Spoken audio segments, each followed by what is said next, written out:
Hello, ladies and gentlemen, to the new look of Trailer Park. We've made it all good and fancy. Made some new graphics for it. But what's going to be in it hasn't changed. I'm still here, joined with Kenny and Chris again. Hello. Hello. And we're still here to talk about some of the recent trailers. And one of the recent trailers that is going to come up is... It's quite interesting, considering current affairs going on at the moment. It is Imperium, a film starring Harry Potter, Mr. Radcliffe, as an FBI informant infiltrating white supremacists in America. Yay! So, what are your thoughts on that one? He looks like Elijah Wood. He does though. He looks like Elijah Wood. Like even more like Elijah Wood. Yeah. It's like the British Elijah Wood then. Yeah. Well, it's the sort of thing, like I said before, it's the race and racism has become a hot topic issue, especially in the US. Even right at this very moment, there have been a new spate of police shootings, which has caused more unrest. And so, yay. I can't help but think that probably has some... it's quite purposeful in that regard, I would guess, have the film coming out now, after all of this, because it is based on real events. I'm not sure what event it actually is, but yeah, the 1980s and 1990s weren't quite glorious for the UK either, so... Yeah, I remember you had the Yeah, we had the IRA and stuff. My impressions of the trailer, though, was that... I don't know, it seemed like the white supremacists here. Like you said in the trailer, they are the fanatics. The real crazy people that would rather die than be captured. And I'm sorry if it's a bit of a stereotype, but in my experience, that type of person doesn't have much intelligence. Well, they might have intelligence, but they don't have much knowledge. They don't know much about the world, they're not well read or anything like that. They might be intelligent still, but not book smart. And they portrayed them, in the trailer at least, as if they all were quite book smart. Yeah, it's quite interesting in that regard, because especially, because you probably have some sort of experience in all sort of this, because Sweden has got is it the Swedish Democrats, isn't it? Yeah. Are basically just the political side of... Would you say it'd be white supremacists, or is it just extreme nationalists? More extreme nationalists, bordering... Well, they are actually ticking all the boxes for fascism. But people are still debating whether they are actual fascists or not. But they are bordering Nazis. Mm. And so it is quite interesting where it's portraying them as like almost genius terrorists as a sort of thing. It's always quite interesting actually having that portrayal of it, because that portrayal of sort of genius terrorists has sort of been going around for quite a lot in the last few years. Even though you cannot but wonder that the fanaticism has to come from some sort of stupidity. Really? I am surrounded by this. Recently, because I just finished reading Auschwitz. That's interesting. I literally this morning finished reading Auschwitz, A Doctor's Witness. So basically, he was a Jewish doctor in the concentration camp and Auschwitz, and he worked with that Dr. Mengele, whatever. Yeah, Dr. Mengele. So I'm like, I'm surrounded by this right now. And yesterday we watched Birth of the Nation, which I think, film making wise, is phenomenal. Mm-hmm. But more on that in the other video. Yeah. Yeah. Mm. This looks like something that I'd sit down and watch. Yeah, it looks like a very tense drama.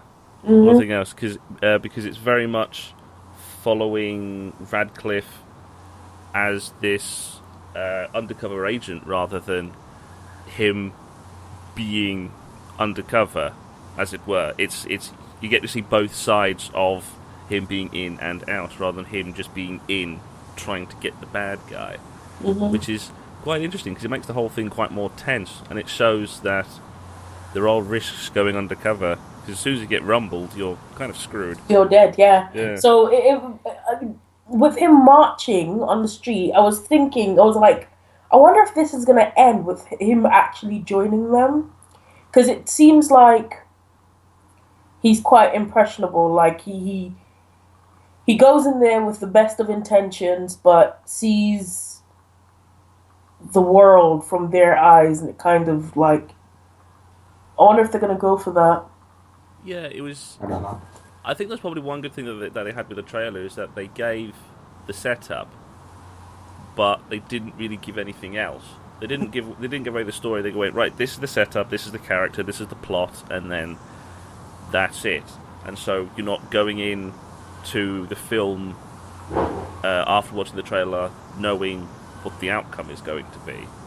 They left at least some mystery and some tenseness to it.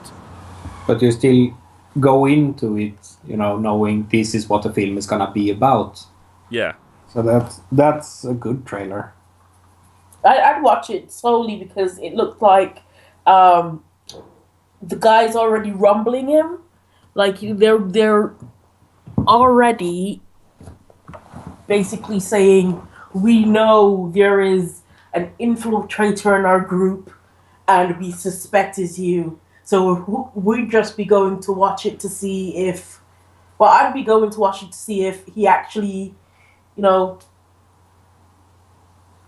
At first they were saying that, oh, you need to open yourself up to these guys. So, see if he actually becomes integrated in it. And also if he gets rumbled. I want to see it because I want to sort of see if he still sees them as human beings in a way. Because a lot of time when you're talking about topics like this, it's so easy to see extremists like that, like something less than humans. But it seems from this trailer, as he's actually becoming friends with them.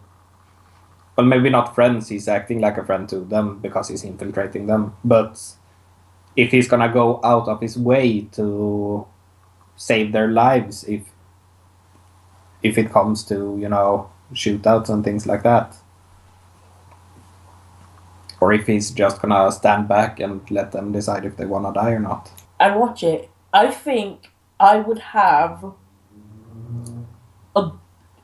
an entertaining time watching, just like I enjoyed, even though it had to do with Dr. Mangala, who gave me nightmares as a kid. These times in history, just like I had fun watching Birth of a Nation last night. But I think that's because I was watching it with you. Spoilers. I did not have that much fun. I found it hilarious. I thought it was hilarious. But I'd watch it. I'd sit down and watch it. Yeah. I mean, if nothing else goes on the cinema, I have my way past a theater, and I do have the £5 for the ticket. I might drop in and see it. Otherwise, I'll wait for it on Netflix. I'd sit and watch it. Yeah, it certainly makes for interesting material. Mm-hmm. Yeah. So that's the first trailer. We're going to be moving on to something slightly more light-hearted. The next, Illumination Entertainment, the guys behind Despicable Me and their minions, they are making a new film called Sing, which has got an all-star... Sing! Louder! Yeah, it has an all-star singing cast of singing and animals and stuff. So, yeah. If there's not a single ladies bit in this, I quit. I thought there already was, but I thought it was pigs doing it. Really? There is? I was just joking. Let's watch the trailer before we do all these speculations and stuff. Okay.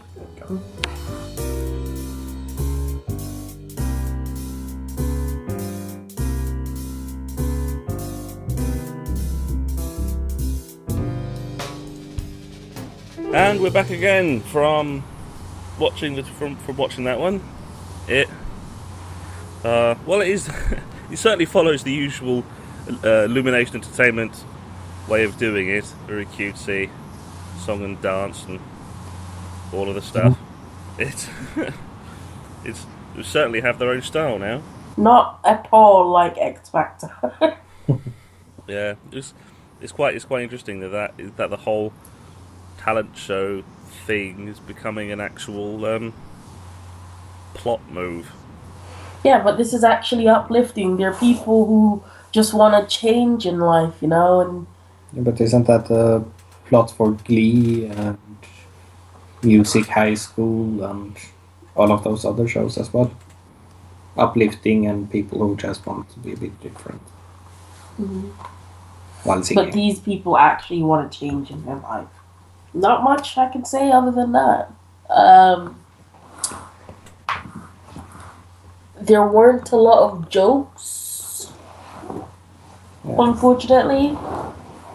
Yeah, it's certainly made as the to use Glee as an example. It's certainly going the same way as that, where it's less comedy, more I don't know, plot. It's probably the best way to say it. It's just story. It's just plot. Not necessarily drama. Not necessarily comedy. I'm certain the film is gonna be great, and it's probably gonna be a full-on comedy in the style of their other films. Yeah, Comedy with a thought. But Illumination has never been good at doing trailers that make me feel like I want to watch the film. I don't know what it is about trailers, but they don't make the films look appealing to me. Yeah, it's extremely child-friendly. Yeah, but they not don't just- put the jokes in the... I'm pretty sure there's like a ton of jokes maybe in this they film, did put a but few they of them didn't in. put a lot of them in. Yeah, but Yeah. It was the same with Despicable Me and Minions. That was not appealing to me at all. And then Kenny's and the kids dragged me to see, I think it was Minions in the cinema. Correction, the youngest child dragged us to Yeah, see the it. youngest child dragged us all out to see Minions. And now I've seen both of the Despicable Me movies as well, because the films are awesome. Yeah, the Great. the films are very. Trailers don't make me feel like I want to watch it. The Illumination Entertainment movies are always very well done. It's quite interesting that they're certainly up there with DreamWorks and Pixar now these days. They've really just exploded onto the scene in recent years. Mm-hmm. Also, there was no single ladies in that trailer. There Yeah. was, oh my god, look at that butt. When did Nicki Minaj become more relevant than Beyonce? When it gets to the point when you have people in year sevens and people in the lower parts of high school start quoting, what was it, like the butt song or whatever it was, the original one. Big butts. Makes a lot. Yeah, that makes a lot of big butts. And when it gets to the point when you have like year sevens, people who are like 13, quoting that like sort of thing, it just gets weird. Mm-hmm. It's very strange, the fact that it's like for us growing up, it's like, oh no, you can't talk about that. Why? You talk about butts. You can't talk about butts. Talk about it when you're older. Now I've got like 13-year-olds going, oh yeah, butts, anal, and it's like, the fuck. And all this twerking stuff and... Jeez. Powerpuff Girls got in trouble with that, actually. Because in the new season, one of the episodes had the 5-year-olds twerking. God, it really has become this like cultural thing now. It's kind of depressing. Look, butts! Yay! You don't really say anything about anything else. You don't say you don't go, oh look, boobs, or oh look, dick. It's butts seems to get an easy ride. I'm quite surprised actually with so many modern pop culture references. We didn't see like half the audience turn the other way around, pick up their cell phones and use the back-facing camera or the front-facing camera and watch the entire thing while doing selfie videos. Mm-hmm. Yeah. 'Cause that's the new thing. Instead of watching the show, people are taking selfies Yeah, they're just Snapchatting the whole bloody thing. or filming the entire things on their gigantic tablets. Mm-hmm. Yeah, the phablets.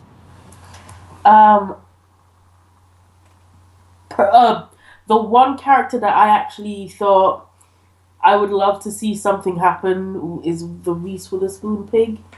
Mm-hmm. The Reese Witherpig. Mm. Who she's quite interesting. I'd look because it doesn't even look like she got anything out of that. You've got people telling her that she's amazing. She needs to go for it. All she cares about is her kids, and she obviously wants something different. She's gonna win, isn't she? She's gonna win the whole thing, isn't she? She was quite obviously the She's gonna win main character. Yeah, she's like probably gonna be the lead because it's definitely an ensemble cast thing with the sheer amount of big names they have. It's definitely going to be an ensemble cast, but she's going to be the lead. She's gonna win it. Wouldn't be surprised. I wouldn't be surprised if they There do you the go, whole... kids. You don't have to go pay a fiver. Reese Witherspoon wins it in the end. Yeah, she hasn't been in much besides the new... God, that's going to be quite depressing. Is that the next big project that Reese Witherspoon's going to be in? Is going to be... Is she the one that's in Bridget Jones' Diary? No. No. Who is that one again? Isn't that Renee Zellweger? Yeah. Oh, Renee Zellweger. Yeah, okay. Alright, I got those two confused then. They do look. Yeah. No, they don't. They're both blonde and white. Yeah. Well, they're both... Similar mouths, and that's about it. Yeah, well, they both used to look quite the same. Then I think one of them got surgery. Mm-hmm. To start rumours. But yeah, saved you a fiver. Reese Witherspoon wins in the end. One name that I thought was quite interesting seeing in that was the fact that Seth MacFarlane's in it as the Blues Mouse. I was waiting to see that one in there. He's certainly taking up his going for his singing career now these days. Yeah. Yeah, he's quite a good singer. I quite like him. That's surprising too. I didn't see a single pop star in the cast list there. Yeah, they're Usually all when they- actors. Usually when they do things like this, they try to push in one or two pop stars. Yeah, they're always trying to have a couple of pop stars in there to push the goodness, to use a word, the actual experienced singers. You're like, oh yes, we actually have proper singers in this, not just people who think they can sing, so they don't have like a Les Miserables issue. Yeah, but you forget a lot of the actors are multi-talented. This is from a cast of people. Well, Yeah, I was it's the certainly. new generation that is multi-talented. Like they could act and sing. No, a lot of the old generation as well. Yeah, I was certainly Most very. of the Disney films have. Yeah, but those are voice actors. Voice actors are multi-talented, Yeah, most. natural voice and Yeah. singers. But a lot of voice actors are also actual actors. You know, Tim Curry, Mark Hamill, people like that. They have both been in Disney films and have been singing in them. Mm. No, it's not a Disney film. It's everyone confuses it for Disney film. Anastasia with Tim Curry. Yeah, back when there was a whole bunch of animation studios. Back when Fox used to do animation. Yeah. I like that old stuff. Yeah, you've been based out in Ireland, of all places. A lot of actors can sing, and it seems like they got actors that can sing in this one. Mm-hmm. Yeah, I was quite impressed because they're not crap. Well, They're not having a Les Miserables issue where where a couple of people can sing and a couple of people can't. They actually have a quite solid talent going for them. well, Seth MacFarlane has nothing else going on for him. I think the one good project he's got now is American Dad. So yeah, he's free to go and sing and act in other things. Yeah. Well, he has released an album, a blues album. I think it was covers of Sinatra, plus a couple of his own, I think. Mm-hmm. He's actually very good. So that's Sing. I think we're all generally on the same idea of, yeah, it's going to be fine. It's Illumination. Trailer's not that great, but that's because they're overwhelmingly pushing kids rather than the parents. They're going, kids, go get your parents, rather than parents take your kids. Right, and then to change tone again, going from Imperium of white Nazis or stuff to Sing, which is overwhelmingly family-friendly Illumination movie, going on to Batman. Batman the Killing Joke, which is also an interesting thing I should add. The Batman the Killing Joke, that it is an 18. It actually is going for a solid 18 rating. They're not going soft on this one.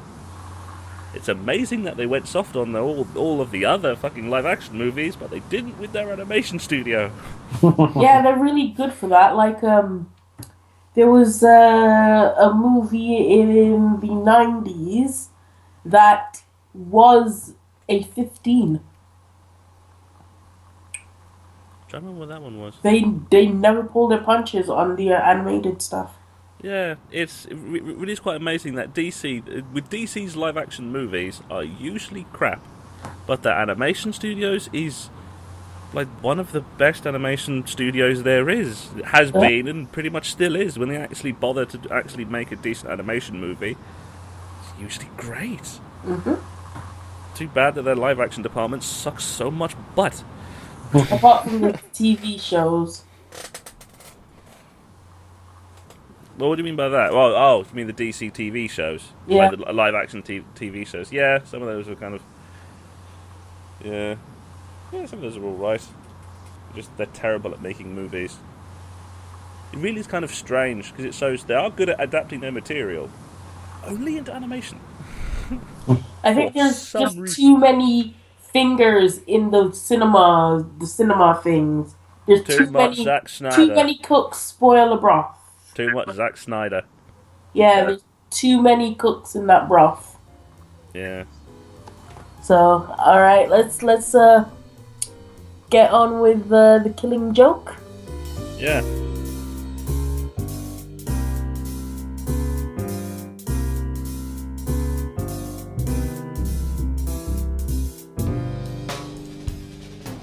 And we're back again after watching that.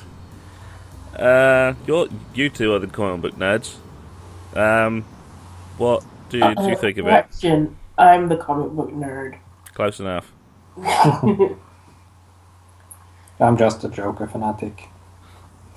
Yeah, it's the Joker in this. It's the Joker in this whole plotline, because I know this plotline quite well, because it's one of the key points of the Batman ethos more than anything else. And it's amazing that they've actually really gone for it. Mm-hmm. That's the quite incredible thing. They really went for the whole. Yeah, this is the point when. This is going to come to the point where the Batman and the Joker are literally out for blood. This isn't just trying to defeat each other anymore. This is they're out for blood, and it's great. It's fantastic, and the fact that they have Mark Hamill and Kevin Conroy back to do Joker and Batman again. That's fantastic. The fact that they held back Hamill's dialogue so much in this trailer. You just get a slight hint of it with 2 sentences in the entire trailer. The rest is just the reason why Hamill is the perfect Joker. That haunting laugh. And the thing that I've found, the thing that I've always thought, I think Kenny is probably the best person to ask, is that I've always felt that this story is much more a story about the Joker rather than a story about the Batman. It's much more about the Joker because it's the Joker descending into full-blown madness rather than trying to come up with another scheme or anything. It's much more. It much more follows him than the Batman. Is that really how is that how the comic book goes? Yeah, it's more about the Joker basically going, we've always been in this stalemate. Always. One of us is going to have to budge. And it's basically pushing Time to tip the balance. Batman to basically go over the edge. He's basically going... there's this scene in the comic book. I don't know if it's mainly this one. But I remember there's a scene in the comic book where the Joker is talking. He's up on the screen. He's taking over a TV station, and he's basically said, "Everyone has their point. Everyone has their point where you do something incredibly despicable. Everyone has it. All it takes, I think it is one bad day. Yeah, I think it is the comic. All it takes is one bad day, you know. Mm-hmm. One bad day. The greatest cop in the world could be the greatest cop in the world. All that needs to happen is somebody push him too far. One day, and he's ruined for life." Yeah, it's a very Joker-centric storyline. Mm-hmm. And I think the only reason the comic is called Batman, the Killing Joke, is because it would be weird to call it Joker, the Killing Bat. Yeah, it's just basically him having enough. It's basically... It's not Batman. They made it look like it's Batman that's saying all that stuff. I mean, it is Batman saying, "Look, we're not going to end this. We're going to... The only way it's going to end is if one of us dies." Yeah. But the trailer made it look like Batman had a monologue there. In the comic, it's a dialogue where the Joker is basically pushing the conversation. Yeah, he's basically the one that's saying, "Batman, we've been in this dance for years. And you have not submit to my will yet. I know you're smart, and you know I'm smart. So, I think it's time we push that button. This is the end. This is the end. This is the final finale. One of us is gonna have to push that leverage, that push the other off the cliff. It's gonna have to be one of us. Yeah. Because this is the thing that usually happens in comic book storylines, is where there is always this escalation. Because if you look at stuff like the Arkham games that Rocksteady did, first it was Arkham Asylum, then Arkham City, then it was Arkham Knight. It was just sort of it was this escalation to the point of you're gonna have to kill it. There is no other way out this, otherwise it's just going to get worse and more and more people are going to get hurt. Yeah. One of you is going to die. Yeah. And if it's gonna, because it's the Joker, it's perfectly natural to think, well, Batman could die. This is pretty much really hot off of Tim Drake and off of Bane and all that human stuff that happened to Batman. Is it before or after? Was it not Red Skull, Red Mask, Red Thing, Red Hood. Red Hood. Yeah, when Robin goes evil. Hood's back yet though in this one. Mm. This is the thing with Barbara Gordon though. Yeah, when Barbara Gordon becomes Oracle in the most it's always quite strange where it really is. Batgirl and the Oracle are probably two not very well talked about characters, but it is one of the most significant moves in the Batman mythos, because it's the time when Joker gets to the... I think when Joker gets to the closest point of just shooting someone. He shoots someone, but just not just getting close to just shooting them dead. Mm-hmm. It's just, okay, hello, bang! I still think, and spoilers, but it's been out for years, so whatever. The most brutal... it's actually a movie now. It's the telling of Red Hood. And if you don't know who Red Hood is, it's I'm not going to spoil that for you. Robin goes it's the telling of Red Hood, and I actually watched it, and that scene is the most brutal scene. It's when Tim Drake dies, basically. It's the most brutal scene in that whole movie. They didn't pull back. You see blood splattering everywhere. He's just this is a quite interesting thing. beating this kid mercilessly. This is a quite interesting thing with Suicide Squad, because with the whole thing that's going on with the Joker and the electric prods and the whole thing of ha ha ha over Robin, that's obviously either an allusion to or the addition of the Joker breaking down Tim Drake to become the Red Hood. And so it's quite interesting where it's even the live action movies can do something like this as well. They can go very dark. It's just they refuse to. It's like with this whole Batman v Superman thing, when they had what was the final cut, like a 12, like a PG-13, a 12, Yeah, it was released in the cinemas, 12. and then there was so much. Everyone was going, so much of this was not explained, and then the director went, okay, here's a few of the director's cut scenes, and went, that actually explains a whole lot. Why did you put that in? It's like, well, it would have made it too dark. Would have raised it up to a 15 or an 18. It's like, we still would have bloody watched it. We still would have watched it. So what? Because the majority of the people with both the money and the will to watch the movie are between 13 and 16. Yeah. If they push it up to 15, they lose the majority of their target audience. That's why. They want to make it a good movie. No, they don't care if the movie turns out good. They care if the movie turns out good in the eyes of their main audience. So if they can appease the 13-year-olds that can beg their parents for money to go see Batman, then... Yeah, because this is the same thing that happened with the X-Men movies. Because I think every single X-Men movie has been a 12, I think. Mm-hmm. And all of them have been a 12, and it usually just depends on the director more than anything else. Because some have been great, some have been shy, but it usually just depends on the director. So, I think the whole Deadpool move of, just make it an 18, it's still not proven yet, and it's still not set for the genre, and it's something that just arbitrarily making it an 18. Yeah, so who's going to watch The Killing Joke then? No, it's for the fans. Yeah. This animated movie is for the fans.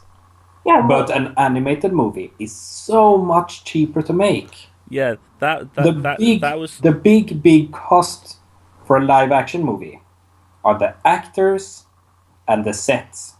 Mm-hmm. You don't need any sets at all for an animated movie, so there you've already saved the vast majority of the budget. And the actors you can actually have in for a week or less just reading their dialogue.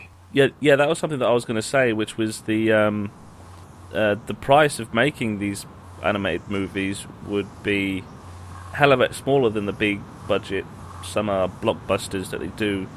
Yeah. They basically exclusively make for the live action ones. So it might cost, 10 million to make The Killing Joke. I don't know if that's the actual budget, but I'm guessing it's around there. While Batman vs Superman, or whatever it was called, cost in excess of, I think, 200 million or something like that. And they barely made that back. Yeah. Seriously, they are aiming for their core audience, which are 12 to 16-year-old, but they're still not making their money back. because they're literally only aiming for the what they call their core audience instead of aiming for all of it. And they're not aiming it for the fans; they're aiming it for the people with disposable income. Then would that put, especially with the DC live action movies, into a sort of damned if you do, damned if you don't scenario, which would be is that if you make it in 18, it because of the price of making the movie would be so high that possibly might not make the money back. But if they did it as a 12 and aimed for a much more sustainable price group, they still would be able to make the money back, because if the reviews are bad, then the viewership is going to plummet. So would you say that it would be a damned if you do, damned if you don't scenario for the live action ones? Well, the movie was. Well, a lot of people said the movie did not make sense. It was 3 hours of Justice League material. Literally. Promo of the Justice League. So I think it got like a 33%. Yeah. I haven't seen it yet, but what I've heard of it was it comes in 2 parts. Part 1, another Batman origin story. Part 2, Justice League promo. Yeah. And there was no like coherent story going on there. So using this movie and so using the Batman Killing Joke and the Batman v Superman, where do you think that DC should be heading for their stuff? Because they can either be very fan orientated but much more older rated, because that's where the popular material lies, is much more darker material, or go for the much more broad appeal.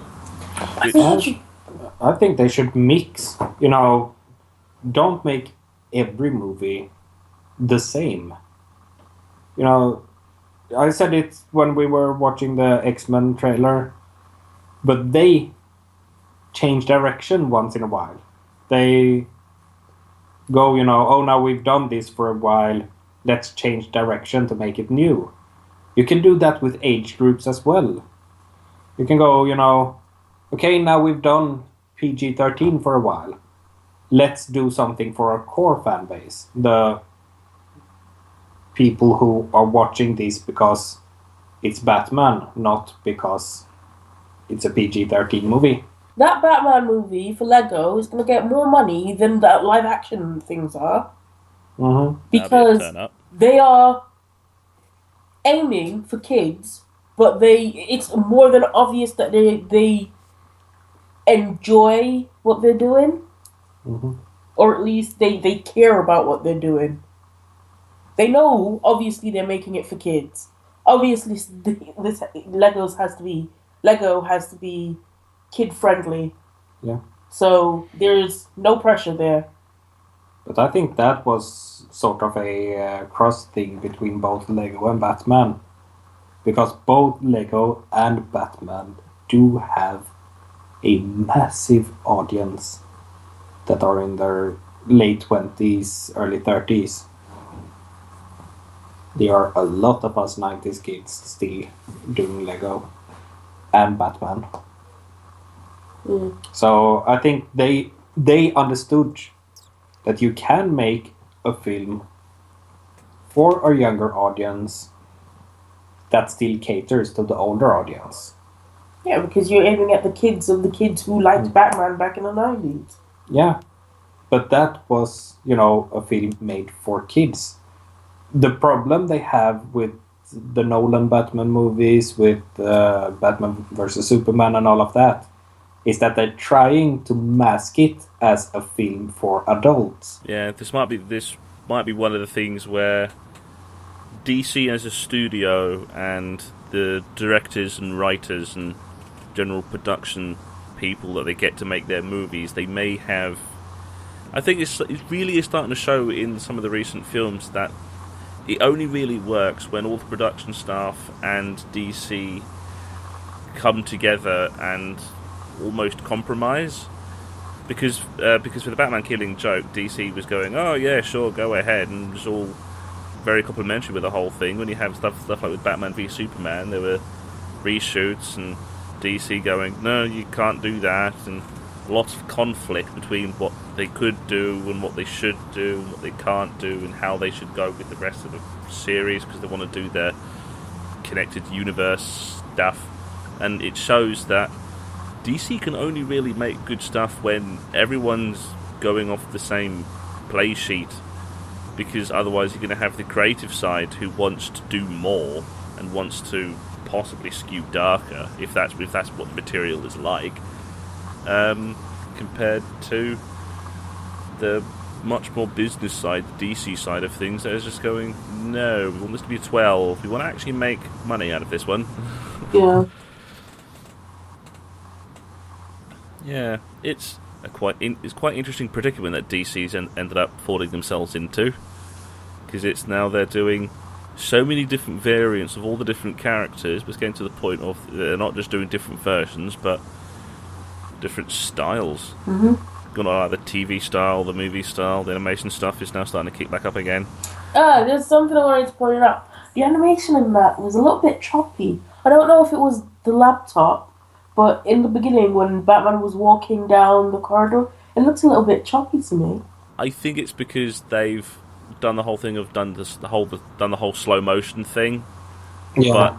But in the normal film, it's like normal speed, Yeah. and so they've slowed it down, but there's not enough frames in it, so it ends up hanging on a few frames. Because I noticed that as well, but I just went, they've tried to slow this down and fucked it up. A lot more noticeable in animation than in live action. Yeah. Yeah, so I think we'll leave it there. It's quite interesting talk about how DC can either fuck up or not fuck up. Yeah. And how And they they really fucked should. up quite a lot, actually.